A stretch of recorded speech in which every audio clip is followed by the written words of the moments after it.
Welcome to the Same Side Selling Podcast. I'm your host, Ian Altman.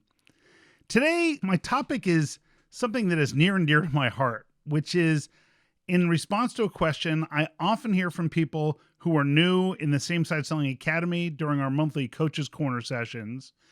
And I hear it when I'm speaking at events. People come to me as I'm coming off stage, and they often ask the following question, which is, why am I losing deals? How come we struggle to close deals that we've been working on for a long time? What are we doing wrong? What's the mistake that our team is making in that final stage?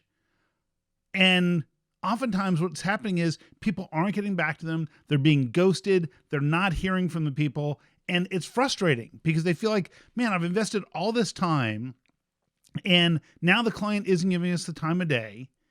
And very often their ultimate decision is status quo. They're just staying with what they did before. So what are those things that happen that cause that problem? And in most cases, what people focus on is what's transpired in the most recent meeting. What's the most recent thing that happened? And so it's kind of like, the way I like to look at it is it's almost like cooking. And what I mean by that is that if you cook something and you kind of ruin it, it's usually not because the last thing you did. It's often because of something you did early on. So for example, when people ruin a steak, oftentimes it's because when they first bought the steak, they didn't buy the right cut of meat, or it was frozen and they didn't defrost it properly, or they didn't season it properly. So there's a whole bunch of things that happen early in the process that dramatically impact the end of the process. And in B2B sales, it's the same thing, only magnified. So more often than not, when you have a problem at the very end of the process, what you should look at is look for what happened at the beginning of the process. And here's what I mean. If it turns out that you start the whole dialogue based on we're trying to sell you something and I'm pushing and pushing and pushing and pushing and I get my way in there, then the client's perception from that moment forward is this individual is more interested in getting the sale than they are ensuring that we're getting the right results. They're more committed to the revenue than they are to the fit. And so what happens is that creates a level of mistrust, a level of uncertainty about what they're going to get. And when that happens, they get a little bit skittish. And towards the end of the process, it's easy for them to either say, we're not going to do this, or we'll just stick with what we had, or we go with somebody else, or we're not going to get back to you, because they see you as someone who's just a seller, not someone who's there to solve. So instead of being there to sell, you want to make sure you show up as someone who's there to solve. And the way we do that is through starting the conversation, asking questions about what the challenges are they're facing and what the success criteria are and what might jeopardize that success with the client before we get into anything else. So very often someone will reach out to a company trying to get information about their products and services. And they might say, hey, I'm interested in this service that you guys have. How much is it? And it's easy for the sales rep to say, oh, well, gee, that's $20,000. Oh man, I don't think we have $20,000. We only have $15,000. Well, let me see what I can do. And now it's become an issue where it's all about the price. So what if someone reached out and said, I'm interested in the service that you offer. And you said, well, depending upon what people's needs are, that service might range from $15,000 to $40,000.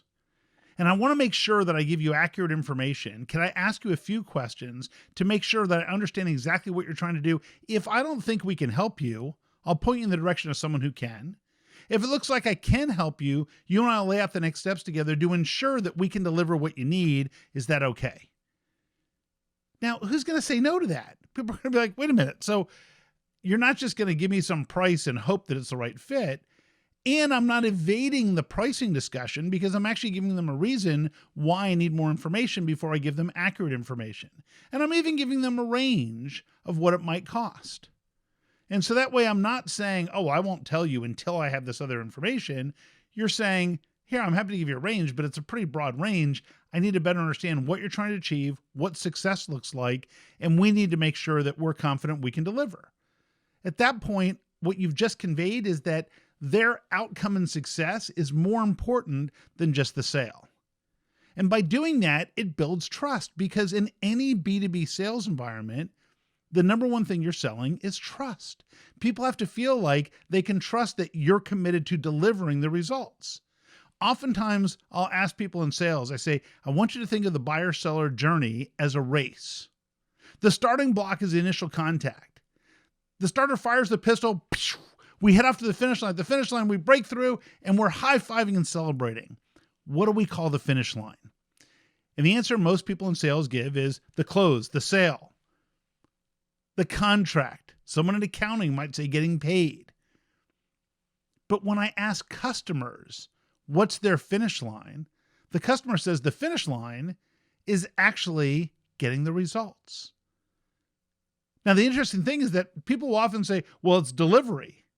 It's like, no, delivery is not the finish line. If you deliver everything you said you would deliver, but the client does not get the results they need, will they consider that successful? Of course not. And even if you delivered everything you said you would, if they don't get the results, they'll probably blame you because they didn't get the results. So what if instead you ask questions that said, okay, so here's what success looks like. Let me ask you, even if we delivered everything we said we would deliver, it's possible that you still might not get the results that you need. What might prevent you from getting the results that we talked about, even if we do everything we said we would do? And the client is likely to highlight things, deficiencies in their own processes that would impede their ability to see results. And oftentimes those things they raise are areas where you offer additional services to help with that.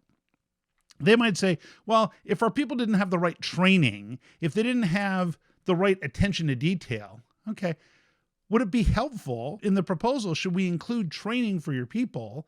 And do you want someone on our end to be assigned as a dedicated project manager to make sure everything gets implemented properly? Now, when you're doing that, you're accepting a little more responsibility, but there's also a potential for way more revenue. See, Jim Cathcart, who is kind of a legend in the sales world, Jim and I had a conversation at a conference not too long ago, and Jim said one of the biggest problems in sales is people use the term closing a sale. And nothing could be further from the truth, because you're actually opening a relationship or building some sort of relationship at that point. So Jim suggested the idea of confirming the sale rather than saying closing the sale. And I think that's a great lesson. And so I've adopted that as well. I think we need to be confirming the sale and confirming the results with people rather than just focusing on the sale itself. So let me give you a quick 30-second recap of the key information that I think you can apply to your business right away. First, we need to make sure that we show up as someone who's there to solve, not sell. So if from that first interaction, if we're focused on just the sale, then the client doesn't quite have that trust. And when it gets towards the end, they might be fearing buyer's remorse and they don't want to move forward. The second thing is that we want to always ask that question about what does success look like for them and what are we going to measure together? And the last one has to do with confirming the sale or confirming the results. Namely, even if we delivered everything we said, what would prevent you from getting the results that we talked about?